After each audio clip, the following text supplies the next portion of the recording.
Hi, everyone. I'm Elizabeth Wilson. I'm the director of the Arthur L. Irving Institute for Energy and Society and a professor in environmental studies. This is part of our new energy series where we invite assistant professors, postdocs, and some graduate students to share their new ideas and research. We started this series to really focus on the work of colleagues who are at the cutting edge of what's going to be new and shaping the field going forward. And I'm really thrilled today to have Michael Davidson from UC San Diego talking about carbon neutrality in China, what's behind the numbers. Michael is somebody that I met back in 2009, 2010, when we were both living in Beijing at Tsinghua University. And he impressed me then with his creativity, his engagement, and since then his career has taken many interesting directions, from his time at the National Resources Defense Council to then getting a PhD at MIT and now as an assistant professor at UC San Diego. I hope you will appreciate how much his research provides insights into questions that you may not have known you even have. And I'm proud to be co-sponsoring this with colleagues across other universities. This series was a joint venture from all of us as we realized that our assistant professor colleagues would benefit from being engaged in broader conversation. So thanks to everybody for being part of this. And Michael, we'll have you talk for 25, 30 minutes, and then we'll open it up for Q&A. For everybody, please feel free to type your question into the Q&A box at the bottom of the screen. And I'm gonna turn off my screen and turn it over to Michael. Thanks again, Michael. Well, thank you, Elizabeth. It's great to be with you all. It's great to see you again, hopefully in person again sometime soon, maybe in Tsinghua University. So I'm going to be talking about the Chinese decarbonization challenge today. Let me pop my screens up here.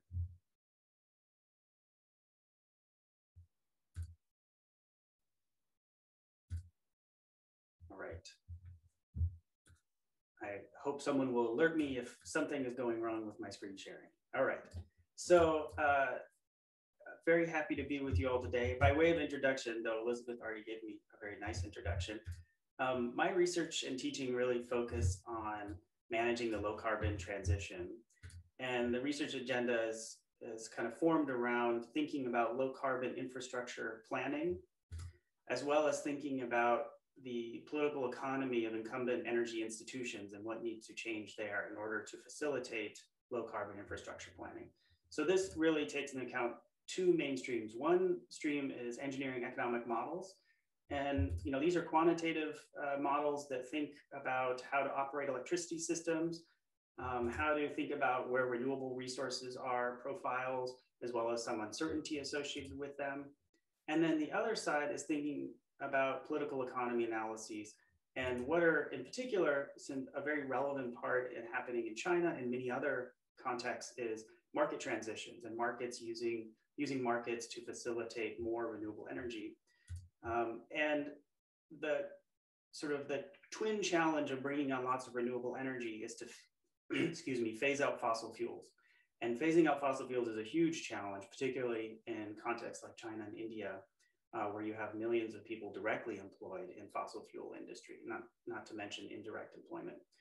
So I think about how to use some of the engineering economic insights to think about the implications of fossil fuel phase out. So the talk for today on Chinese decarbonization challenge is going to be in three parts. First is just setting up the challenge. I think you probably know the challenge is big, so I'll just put some numbers on how big. The second is thinking about China's grid and what it takes to clean up the grid. And I'll be talking a little bit about some work on power systems operation and integrating renewable energy. And the third is I'll close on what I think are some of the key political economy challenges of achieving net zero in China from the perspective of the decision makers, firms, and technologies that need to be brought into the system. All right, so first, the challenge. China has laid out a series of climate targets, really kind of setting the stage at 5-year, 10-year, et cetera, increments, starting with the most recent announcement of the 14th five-year plan, which laid out really a continuation of what the previous reduction was in carbon intensities, carbon emissions per unit GDP.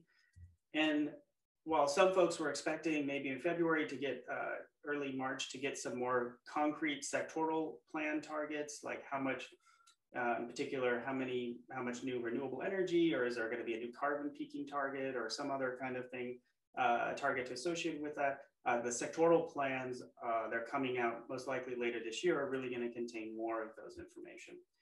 Then 2030, China, along with all other countries, submitted a target to the Paris Climate Accord. Their initial target back in actually announced in 2014, prior to Paris, was to peak carbon emissions by 2030. They recently, last year, re-upped their primary energy from non-fossil sources target to 25% and have a capacity target of wind and solar of 1,200 gigawatts. 2035 is a very important political milestone year in the Chinese CCP sphere, where this is sort of a target date for socialist modernization. So you can expect that there will be a lot of additional targets coming around what needs to happen environmentally by 2035. And then the big one, 2060, China committed to achieve carbon neutrality by or before 2060. This is in line with carbon neutrality targets, or the idea of creating carbon neutrality targets that was fashioned by the EU. The EU has a 2050 target. There may be future opportunities for China to accelerate this target, but nevertheless, this was pretty significant change for a departure from previous commitments China has made. So the big question here is, how does China steer what is a very coal dominant system? So these are capacities in the power sector. You can see coal just utterly dominates the system. These are already a few years old, and so wind and solar are higher than what they are here, but you get the idea. Generation, similarly, just because capacity factors of coal are higher than wind and solar. And it's also coal dominant across the economy. And so if you think about where coal is used in Chinese economy, the red line here is power and heat generation. And as you can see, that's been rising. But really, that only accounts for about half of all coal used in China. Coal is still a significant component feedstock in iron and steel industries, in chemicals. It's also directly used by households. And all of the rest of those various industries add up to about half of all the coal use in China. So this is also additional big challenge for China to achieve carbon neutrality. And it's an industry-heavy system. So if you look at the consumption breakdown of electricity, these are the shares of industry, services, and residential. This may not seem strange to you until you put it next to where the US is currently, and you realize that there is a significant amount of energy going into industry, and that's going to have to come down and change in order for China to achieve low carbon emission trajectories. So one such trajectory has been put out by Tsinghua University and in collaboration with other research institutes in China prior to announcing the carbon neutrality goal last year.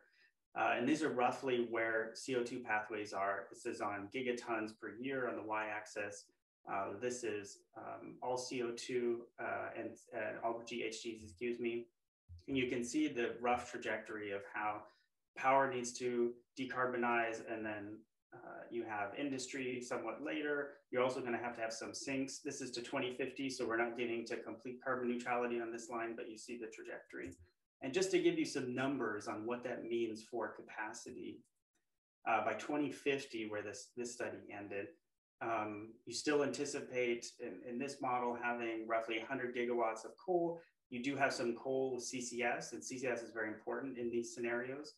You also have some BECCS, some bioenergy with carbon capture and sequestration, which are potentially negative emissions technology, or you could co-fire those with coal. And then the big numbers here, we have wind and solar. Each of those about 2,000 gigawatts by 2050. So if you work back the numbers, if you look at where we are now, that's amounting to on the order of maybe 70 gigawatts a year of each. So roughly 150 gigawatts on average of wind and solar build-out for the next 30 years to achieve that. A 1.5 degree pathway is even more aggressive. And so all those numbers would go up. And to achieve this, as I sort of implied at the beginning of the talk, is that this involves both engineering insights and engineering developments, as well as some recognition of the political economy and incumbent energy institutions. So there's a set of technologies that need to be deployed, and there's also a set of institutions. So that's what I'll go into next and think about China's grid. And so I'll go briefly through China's electricity reforms here. There's a lot of good chapters and books out there on this topic, but very quickly, China had a vertically integrated utility, which means that you had a ministry that owned everything from transmission to retail to the customers. In the mid 80s, they were starting to face some shortages and the difficulty with achieving new growth using state finances. So they allowed local government and private firms to begin to invest in this. This is a sort of a standard opening up of the investment sector that's taken place across many developing countries. This still had several issues, notably that the ministry and the vertically integrated utility still existed.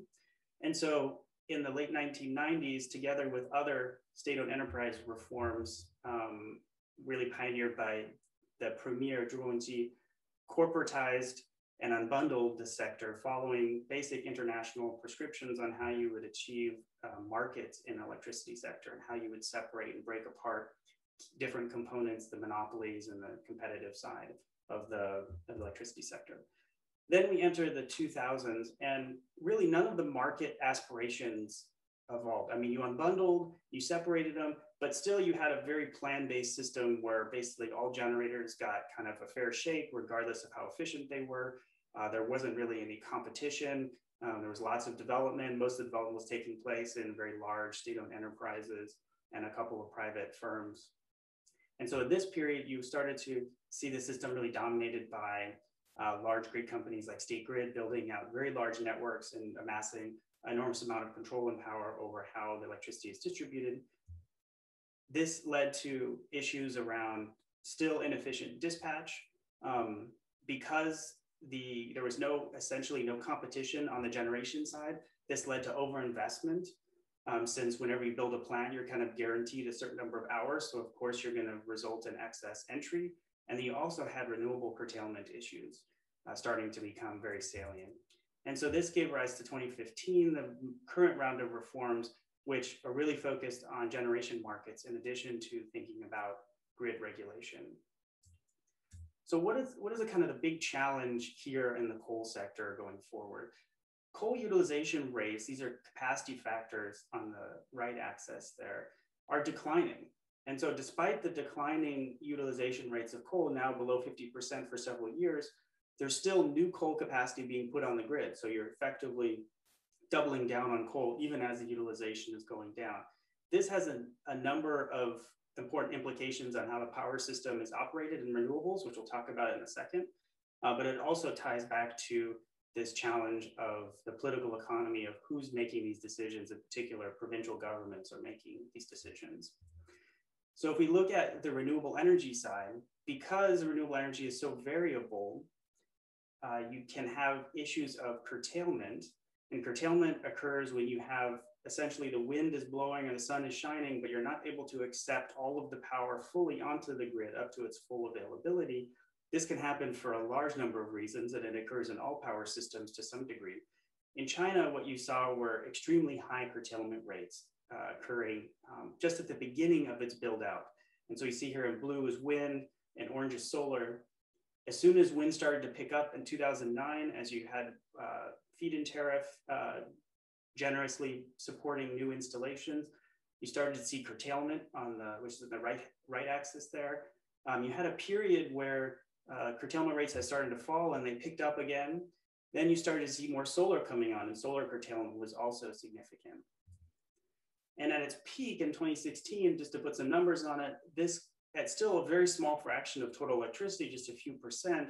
From wind, you're talking about roughly 40 megatons of CO2 additionally emitted as a result of the curtailment.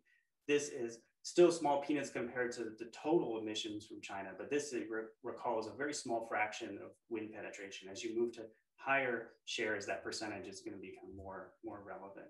And then you saw a precipitous decline in curtailment rates nationally. Now, some provinces are still struggling with some key curtailment challenges. But this these have happened at the same time as new installations of renewables are coming online. And in particular, even last year, you had these amazing eye-popping figures of 121 gigawatts of wind coming online. Now, there's some question as to how much of those were actually online versus kind of in the planning, not quite grid connected yet, in order to take advantage of some ending subsidies. But regardless of those details, you see a massive increase in wind and solar. Then you look at demand and what demand is doing. So when demand is growing, curtailment rates are manageable because the pie is increasing. And you see here that that second peak, 2015, 2016, coincided with electricity demand basically falling flat. Now, if electricity demand is flat, the pie is the same size, then you tend to have you tend to have less space for the new renewables that you're building out. And then as the curtailment rate started to decline later, when demand started to pick up, demand is now declining again because 8%, 10% growth is not sustainable over a long period. So this is just to say we're not out of the woods yet on curtailment, particularly given the very large new expansion targets that we're expecting in order to meet the low carbon goals. If we take a look at where this is happening regionally, like I said, those are average national figures, but some provinces were seeing 40% curtailment rates. And these are astronomical numbers for curtailment. And I want to just put it in perspective. Some folks may be familiar with Texas. ERCOT had pretty high curtailment rates in the late 2000s, reaching around 15% curtailment rates. And then it started to fall and has fallen down to relatively manageable levels a few years later. And a couple of things took place. One is Texas put in place a nodal spot market. A nodal spot market is going to generate very fine granular prices that would reflect exactly where these low marginal cost resources are coming onto the grid, and would then facilitate a more efficient dispatch and also facilitate better locations of renewable energy generators. And then you also had a series of large multi-year transmission upgrades. And after those were completed, and with the nodal spot market, we see curtailment rates falling to manageable levels. But this is the Texas case. In China, you have all these provinces, very high curtailment rates. It's much more complicated than just these components. And so to determine the causes of curtailment, we put together a unit commitment economic dispatch optimization. And I'm not going to go into all the details today, and I can get into a little bit of Q&A, but the basic idea is you solve this big optimization problem where you're trying to minimize short-run operation costs of your system while meeting a series of relevant technical constraints. And the most important one is you have to meet demand at each hour in the modeling period. You also have various technical constraints on generators. Coal generators, for example, have a minimum output. They have a certain amount of time that it takes for them to start up and shut down, et cetera. And then in addition, we added some of the institutions that we found in China, China's power system and the way that they dispatch and schedule power, given this incomplete market restructuring that we talked about before. And so particularly, we looked at four main institutions here. One is the quota. So this idea that once you build a coal generator, you get kind of a free allowance of generation, regardless of how competitive or efficient you are. There's also relatively rigid planning between provinces on how they share electricity. And this is a huge problem, particularly given the uneven distribution of resources across China. We also thought about what happens when you have to have reserve balancing within the province, as opposed to being able to share extra excess capacity to meet unexpected contingencies across provincial borders. And then finally, a key part of China's power system, which is still existent today, slightly modified, is that the decisions on when to turn on and off coal units are often made weeks and months in advance. This is not typically how it's done in more market-oriented systems or markets such as ERCOT or PJM New England, CAISO, California system, where you make these decisions on a day-ahead basis. But when you make these weeks to months in advance, you really have no knowledge of what renewable energy is going to be. You don't even have a realistic forecast at that stage. So you have to make different assumptions around what the renewable power is going to be to make sure that you have sufficient capacity online to meet demand. So if we just look at a week in Inner Mongolia here, this is wind pre-curtailment.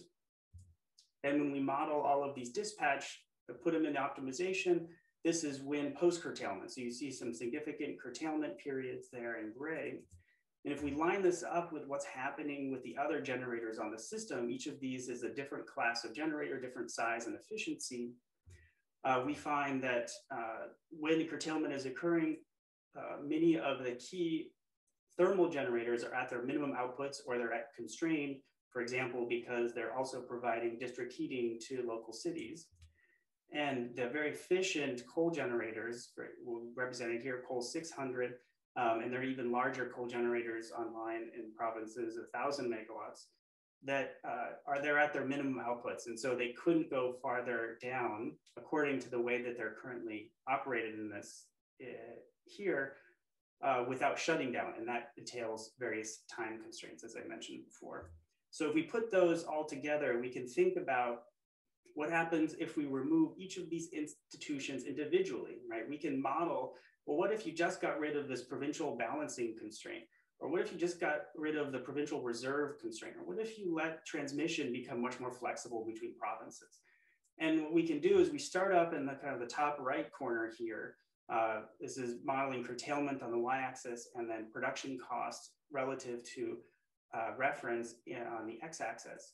And then we think about what happens if we were to fix the scheduling and improve the forecasts. So just deal with the fact that we make coal commitment decisions a month in advance, long before we have any actionable forecast information. This results, changing this assumption results in the largest improvement in curtailment rates.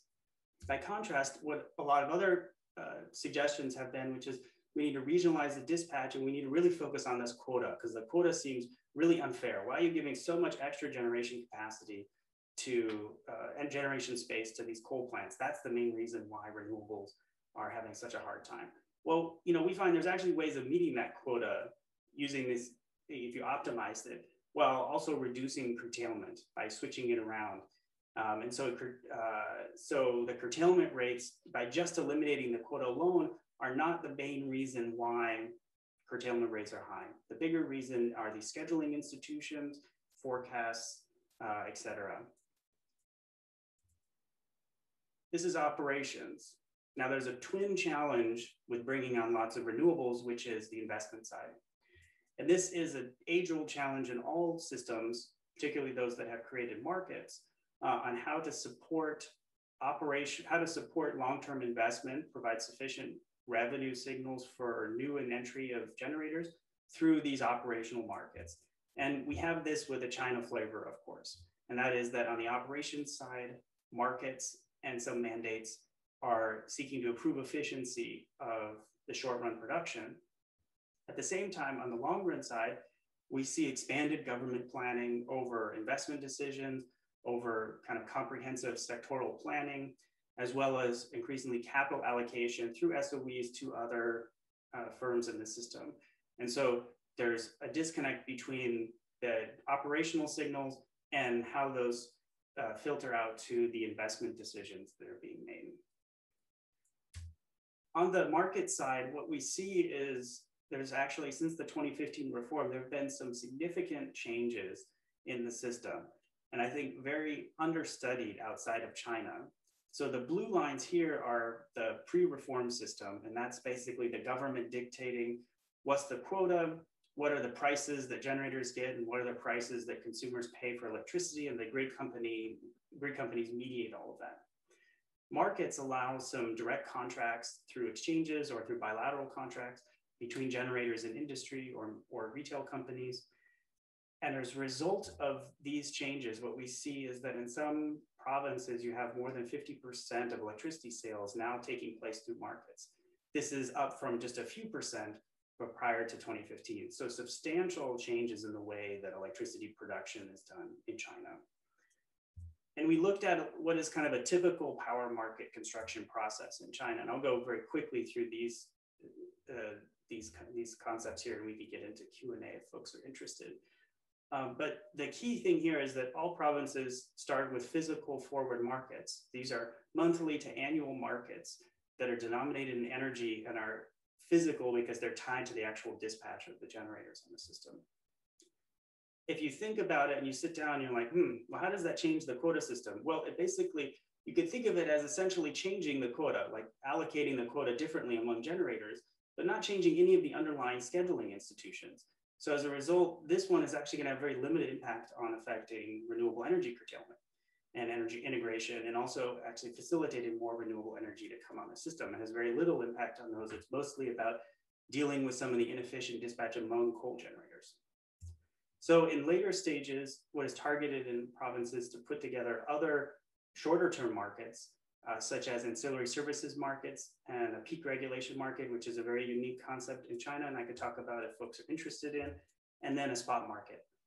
And spot markets, pilots are taking place across the country, all with very, very mixed results. It's very complicated to rearrange all of the institutions that support spot markets, that support a functioning power market in China. And here we're overlaying that with these ancillary service markets, which include the peak regulation. And just visually, you can see that much more of the country is adopting these other ancillary services and peak regulation markets than they're adopting the spot markets. So that's a future that we have to think about if we're dealing with very large penetrations of renewables. One final point on here before we get to the last section on political economy, just a point on gas. So the modeling study I showed at the beginning had roughly 200 gigawatts of gas targeted by 2050. So that's an increase from around 90 gigawatts currently.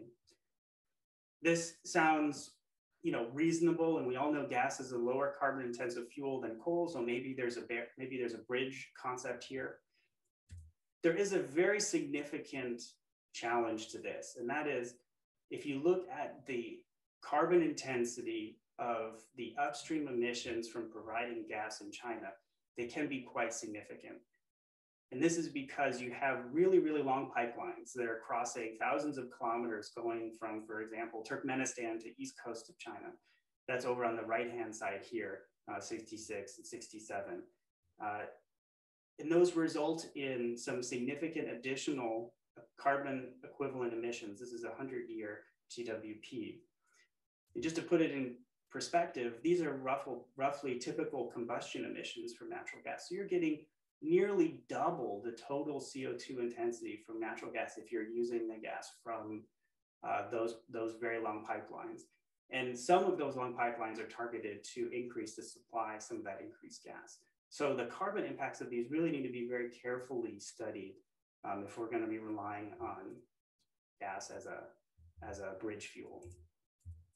So I'll wrap up here thinking about the political economy of net zero. And I want to just highlight two components of this in China. The first is the role of provincial governments. I have the provinces here within the grid regions on the left here.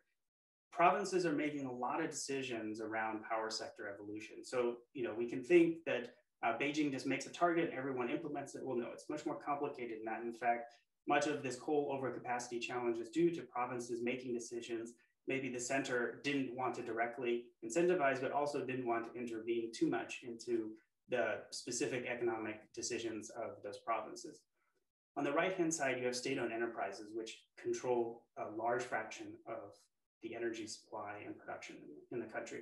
And we're going to be in charge of making lots of tough decisions on how to transition. So on the central local side, you currently have this centrally guided, provincially led electricity sector governance. And as a result, you have this very dynamic process where provinces, when they're making market reforms or changing other aspects of their system, they're doing it to benefit local interest groups. For example, they have a local aluminum factory. They want to give that preferential electricity pricing.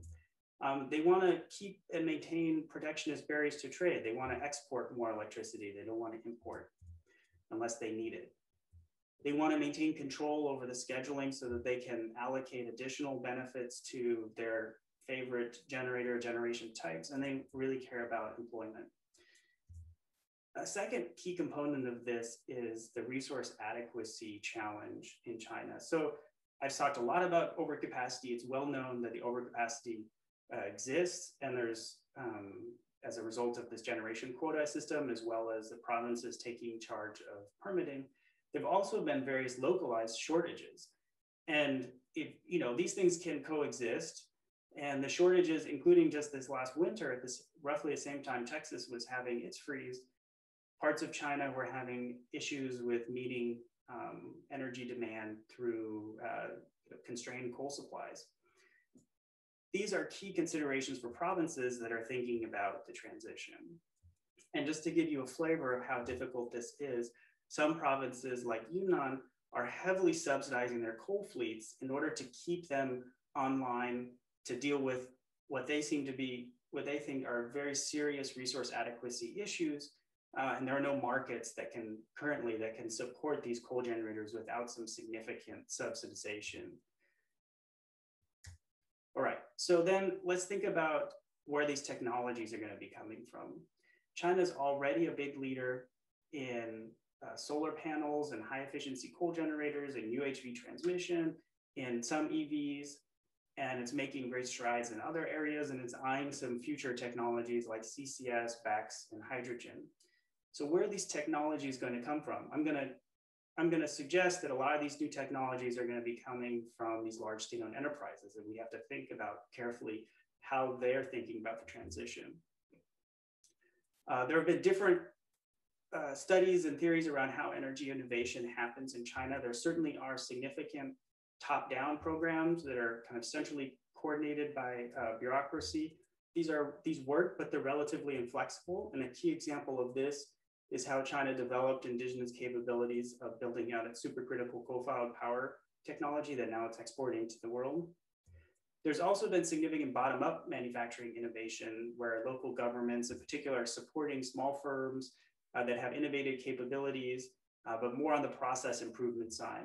And this scale-up, bringing from flat bench to large manufacturing scale-up, can accelerate learning and really dramatically lower costs. So now solar panels are very cheap in this country and other places.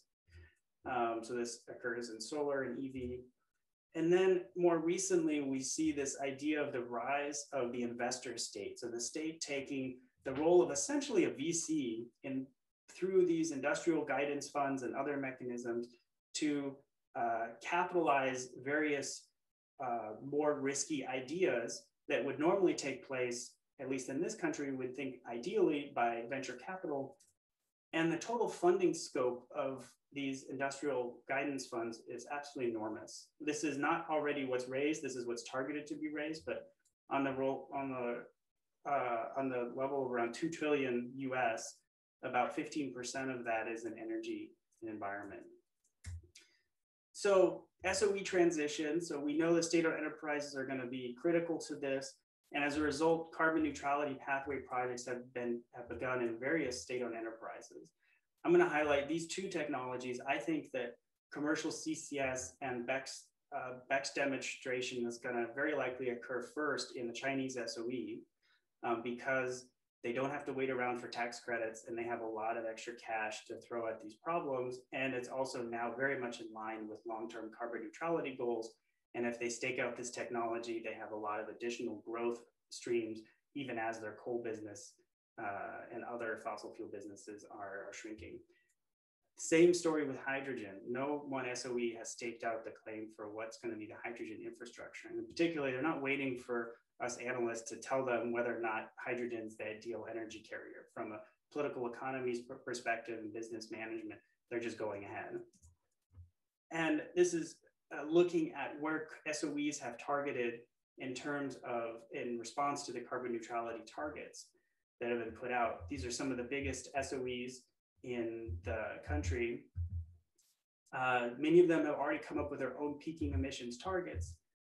Only one has actually a carbon neutrality target, and this is a much larger hydro generator, Sansha Three Gorges. But they've all come up with very significant increase targets under the 14 5-year plan. Just these that I totaled up here, roughly 400 to 450 gigawatts just among these generation enterprises. These data were collected by Sonia Tan, a student at UCSD here. If we look at one SOE in particular, China Energy Investment Corporation, just to give you the scale of how massive this is, 300,000 employees across mining, power, chemicals, transport. 800 megatons of CO2 a year. That's roughly the size of Germany. The mining output is fairly concentrated in certain provinces. So those are going to be hardest hit from a massive shift away from coal mining upstream. But power generation is much more distributed. They essentially have coal plants distributed throughout the entire country. So you can see here, there's a challenge and an opportunity here of optimizing over a much larger system, where some provinces may need to reduce their coal capacities more quickly. And there's possibility within these large SOEs to manage that transition by allocating and optimizing across provinces. And then I'll just conclude here to say that the carbon neutrality goal is very critical, and it's now shifting a lot of policy directions at SOE level and the provincial local government level.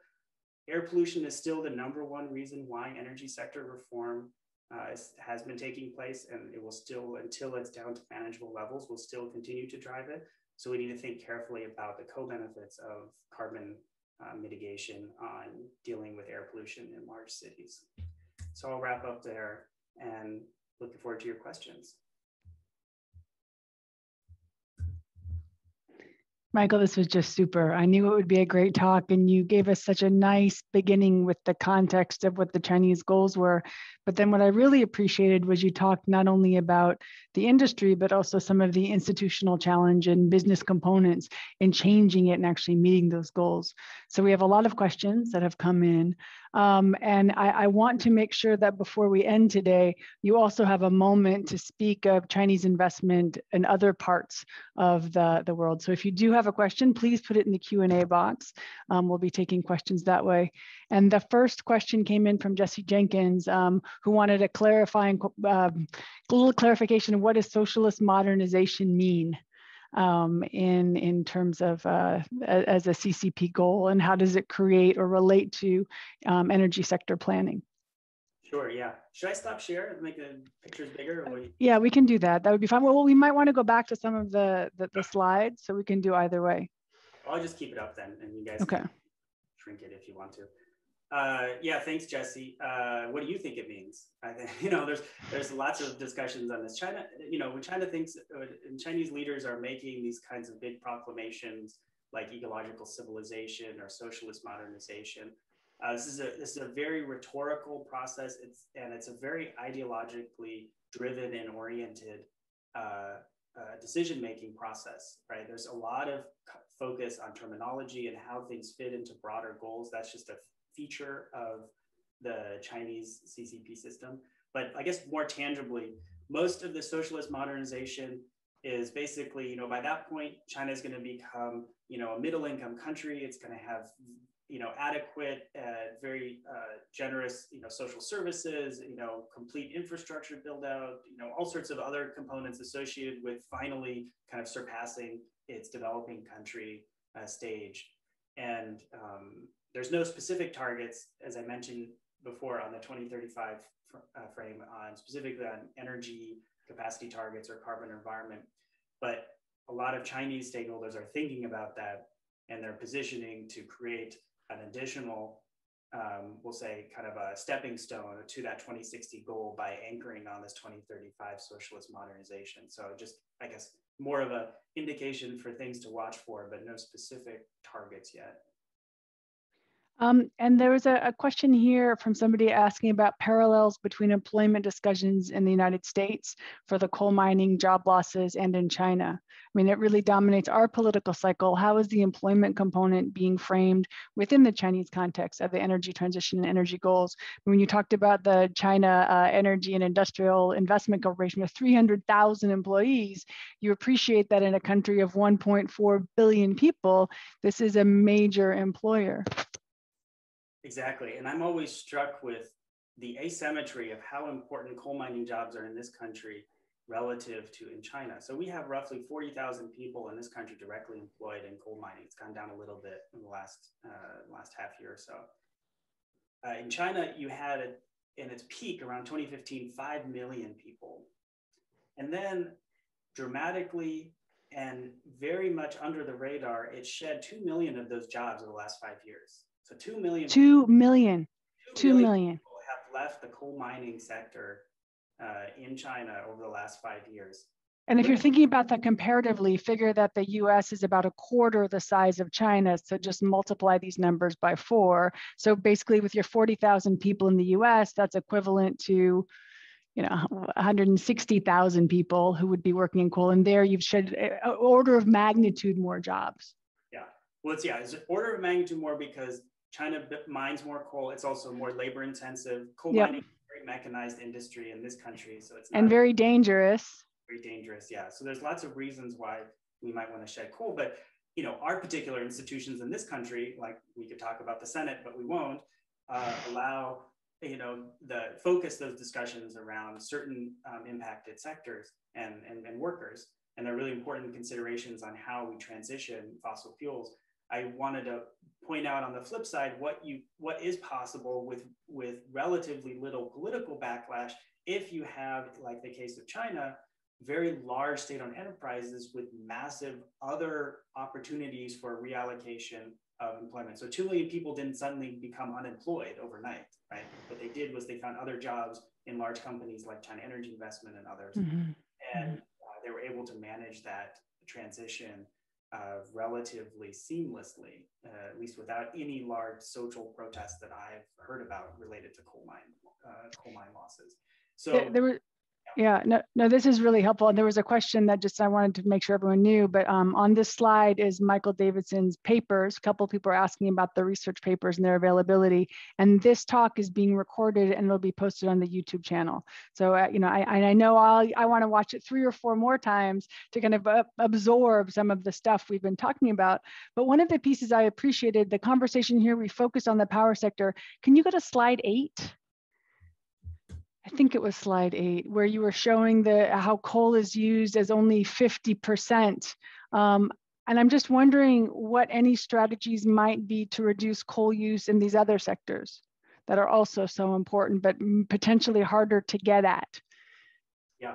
So and then we have a lot of questions about natural gas and curtailment and specifics there, but I just wanted the big level contextualization question as we go forward. Yeah, no, it's important. So this, as with anybody who's looked at decarbonization outside of power, understands that it's a very diverse mix of challenges. Every industry has a different process. Don't quite know what the future forms of those are going to be. And so in this case, this plays out exactly in the Chinese case as well, where coal is being inputted into so many different processes. Each of them require very different solutions. So just to walk through these, you have iron and steel. China is still predominantly manufacturing steel from primary coal inputs. So as blast oxygen furnace, blast furnace processes, they do not have the sufficient amount of scrap steel to use, for example, EAF processes which are dramatically more energy efficient and don't require direct coal inputs, but require you to have a lot of extra scrap steel. So as China builds out and has more access to steel, and maybe there's some issues with the global scrap steel market that is constraining how much China can use those into more efficient EAF processes, you could expect the direct coal use to go down. There's also, of course, questions on other inputs to these industrial processes using other feedstocks. And notably, for example, in chemicals, we use a lot of petrochemical feedstocks and chemicals, oil, gas, et cetera. China is much more heavily reliant on the coal input because there's a large amount of coal supplies and there's no fracking boom in China. And so as a result of this, China has a lot of coal to chemicals and other coal conversion processes that also need to shift. And large SOEs are thinking about that challenge and what is the kind of the new frontier, and hydrogen could be one of those. And that's one reason we're jumping in on this. And then I guess one final thing here I'll notice on the household front, many households in China are still directly burning coal, what's called dispersed coal, for heating. This is a huge health problem. These are very inefficient. I remember those little cakes that you would see outside of people's homes, and they would just be stacking them out and burning it directly in their homes. Exactly. And those cakes are now outlawed in large cities like Beijing. You used to see a bunch of barbecue places along the street. So barbecue was good, but it was bad for air pollution. So those kind of dispersed use of coal is now, there's massive campaigns underway to particularly in these rural, semi-rural areas, to shift from coal to gas or from coal to electricity for heating and cooking. I have a question here from Eric Larson, just wondering about the curtailments dropping so dramatically around 2015 and 2016. And I think you addressed this in your comments, but if you could just unpack that a little bit more with the story of shifting technologies and then the control. I appreciated how you broke down the markets and the policies and the technologies going forward, but I think it was the 2 slides after this one where you show that dramatic drop in the curtailments. Yeah, I think what Eric is asking about is why did we see curtailment drop precipitously after 2016, right? Exactly. So the first reason that I indicated was that demand was growing. So again, the pie is increasing. Yep. So the pie is increasing. So you have more space to generate the renewables with limited impact on changing the way scheduling dispatch is done and the rest of the thermal balancing fleet, right? So that's the first thing. The second is these very large curtailment rates here and there, they caused a big stir, right? You had high-level politicians in Beijing saying, why are we wasting all of this renewables? And everyone was pointing the finger, the grid companies pointing the finger at the provinces, and the provinces were pointing the finger at the grid company, and the generation companies were pointing the finger. So no one wanted to take any direct responsibility, but because you had very, very high level indications that this was a serious issue, you had suddenly a bunch of ministries putting out all sorts of policies to do this and that, and most of them were ineffective, but they basically got the picture. They got the idea through, which is that and there are a couple of other components here, and I'm currently doing modeling studies to assess sort of the relative contributions of them, but some of them are going to be increased interprovincial transactions, so increasing some of the scope that you're trading renewables across provinces and regions. Another one is minimum outputs of coal plants. They were set at roughly 50 to 60% minimum output when I first started doing interviews of grid operators in China back in 2013, 2014. That is unreasonably high given where technology is in Europe, for example. And grid operators started to put the squeeze on the coal generators and say, no, you have to go down 50%, you have to go down to 40%. And some of the markets I mentioned, this peak regulation market, also gave some extra money to coal generators if they were to go down in a very inefficient way, but it was effective in opening up space for renewables. And then one third factor that I'll mention here is self-generation.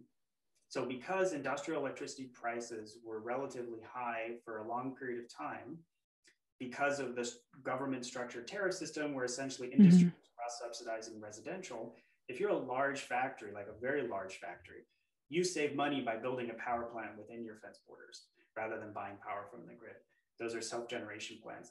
They're huge, and there's a large number in certain parts of the country, in particular Xinjiang, Shandong, where you saw some curtailment issues, particularly Xinjiang.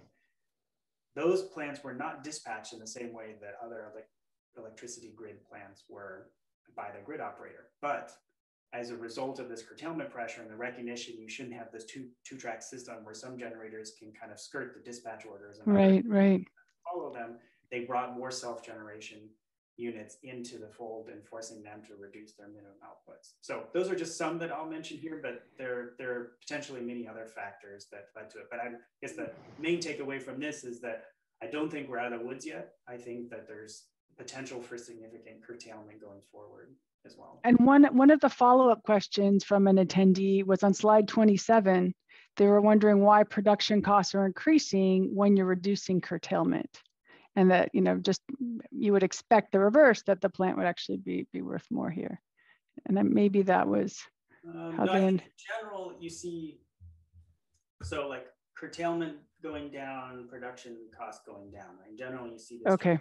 But the reason why I put them both on here is that these are not equivalent. You can lower production costs by just shifting from low efficiency to high efficiency coal without changing curtailment at all, right? That is actually a way to reduce production costs if you're switching from, for example, 100 megawatt coal unit to 1,000 megawatt coal unit in terms of efficiency. So they're not they're not directly correlated, though there is some relationship. It just depends on the particular constraints. Two industries that we haven't discussed explicitly have been brought up in the questions. One is Eric Larson asking about the one SOE projecting 25 gigawatts of nuclear by 2025 and discussing how you see the nuclear future. And then we had another question by Manej Saba asking about geothermal, if there's any place for that in the Chinese future. Yeah, so good questions. Nuclear is a really interesting, actually, I can bring you back to the Tsinghua slide here. Nuclear is really interesting, just in terms of the ratio, the sort of range targeted by this Tsinghua study. You're looking at 300 to 400 gigawatts. And just over the next 5 to 10 years, you're like, if you just follow current government targets, you're anticipating a large number of new starts in terms of nuclear technology. That is not really fitting with what this history has been for the last 10 years. China had very ambitious nuclear goals and a very tough time meeting them, in part because of the Fukushima pause, but also because, and the subsequent safety improvements that were made following Fukushima.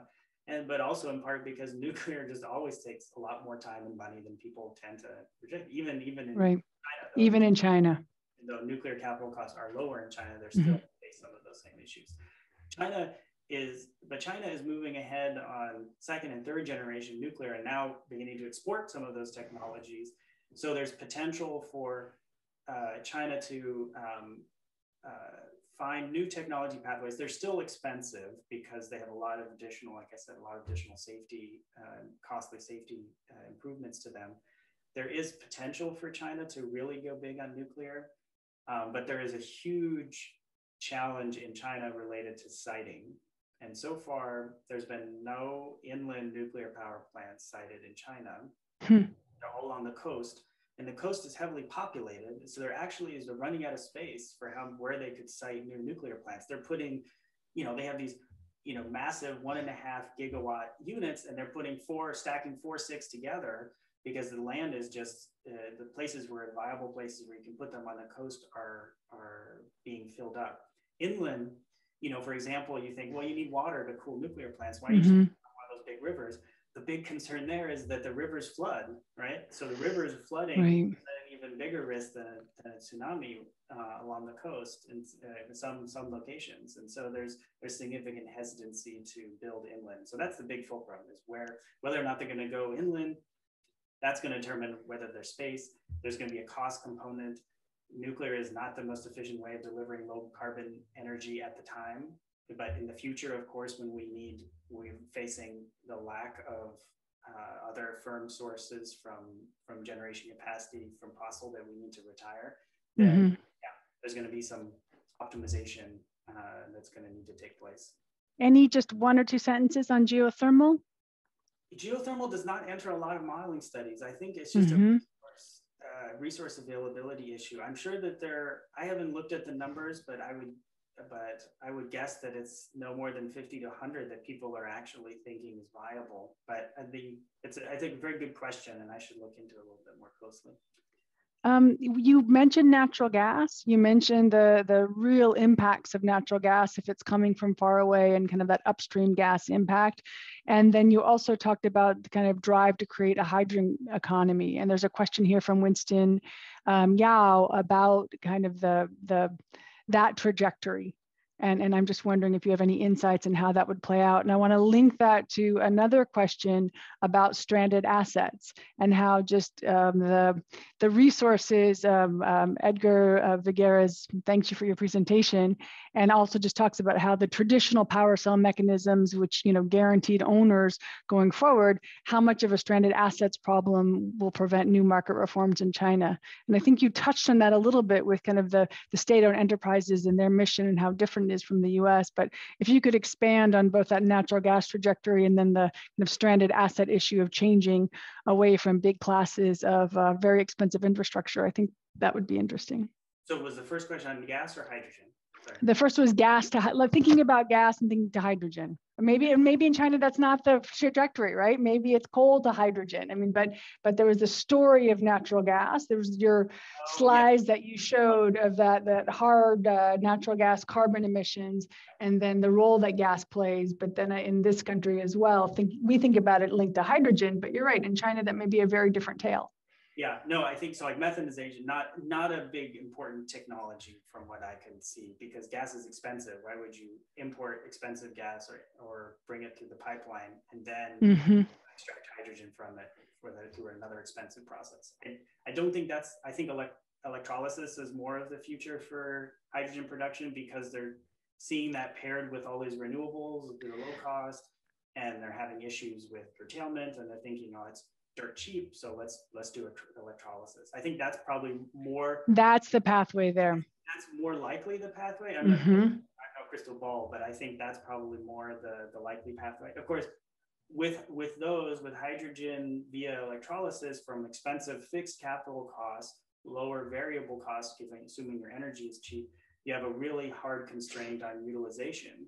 So if you're only using it when electricity is dirt cheap, like when you're curtailing electricity, you're never going to be efficiently, cost effectively making hydrogen, because you'll run it too few hours of the day. So there's going to be a trade-off there. And I think that's one of the reasons why they're not waiting around for us to figure out what's the optimal breakpoint. Well, if it only has 40%, we should go hydrogen, 30%, we should just try to build other batteries, or we should go some other carrier. No. The SOEs are going to do it because it's a huge opportunity for them to stake out one of these future untapped technologies, while they're looking at all those other sectors and realizing that they have to claw them back. So I guess that gets a little bit to the stranded asset question of what you do with all of those stranded assets and fossil fuels, and particularly coal. And I think coal is the key aspect here. Coal plants in China are extremely new because there's been so much development over the last 20 years. Those, if they have lifetimes of 40 or 60 years, you're facing some significant early retirement penalties for those coal plants.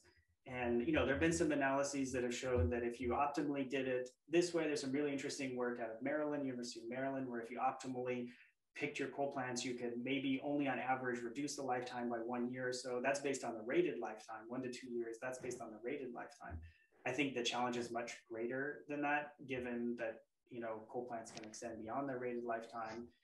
And so the key issue around the coal plant capacity and the fact that they're very new, they put in a bunch of money to make them ultra efficient in terms of all of these things. They're also doing flexibility retrofits to make them more flexibly accommodate renewables. And now you're saying, no, take it all down, right? That's going to be a hard sell. And I think that the key opportunity here for markets is to provide revenue streams for those coal plants, even as they decline in utilization. And spot markets alone are going to be very challenging to deliver that signal, because the only way they make more money is if spot prices go up. No government wants spot prices to go up. And in fact, Chinese government caps spot prices and all of the spot market pilots at very, very low levels. And so you couldn't even imagine a future where they would receive enough money to kind of compensate that. So those market designs need to change through these other, for example, peak regulation markets where they could get extra revenues, or maybe you could have some kind of flexibility, resource adequacy bonus, or other. You have to think about mechanisms to help compensate these coal plants. And coal mining is a whole nother issue, but we talked about. I want to continue this conversation for about 2 more weeks, and we'll get you over here and we'll have you in as much as we possibly can when it's hot in San Diego and beautiful and cool up here. I wanted to let you end with some kind of big thoughts, and a question that we'd started out, and I just want to make sure we addressed, and Kyle Spencer's question was there. If you could wrap this up with your big thoughts, is China's post-carbon transition contextualized when it's shifting production facilities throughout Southeastern Asia and also infrastructure throughout the world. So I think this China in the world is something we didn't address today, but any insights you have there and any kind of highlights on your future work in 1 minute would be more than welcome, and then we'll wrap it up. And thank you so much. This was absolutely wonderful. Yeah, no, thanks for the question. So I'm doing some work now with Xue Gao, Josh Busby, and some others on this overseas investment question, which Great. China, Japan, and South Korea, basically the only 3 countries left financing coal plants abroad. and Korea and Japan moving much more quickly out of it than China. Those questions, I mean, I think it's very complicated. It's easy to ascribe a centrally mandated Beijing principle of exporting surplus coal plant equipment manufacturing capacity abroad. The real story, I think, is much more mixed. I think that though in those countries, for example, we were doing some work on Indonesia and Vietnam, those countries, coal is a known quantity. There's a lot of domestic reserves of coal in Indonesia, so there's a huge set of incumbent institutions supporting coal. There is the need for creating visions for alternative energy futures that can meet growing demand and avoid shortages while also reducing reliance on coal. And I think if you address those domestic energy institution issues, then the international component is going to come along. And I think there's a sort of a twin benefit here, where if we work on international, for example, research and advocacy, and try to get financial institutions to walk away from coal, that you're going to dry up the sources of funds and force those countries to rethink their energy strategy and think about what they want to buy. And at the same time, countries like the US and groups like Europe need to come in and help work with China to provide alternative futures and recognizing new energy planning, better energy operations, and then also providing financing for renewables. And I think that is wonderful. And I think we're going to have to end it there today. And like I said, let's continue these conversations, because I know this China in the world, China how, having scholars like you who are thinking about these issues critically and in a complex manner is incredibly useful for all of us to deepen our understanding of these topics. Michael Davidson, Professor Michael Davidson, thank you so much for being part of this conversation. And Stephanie's going to put up the next events coming in the series. And again, thank you so much for a super day here today.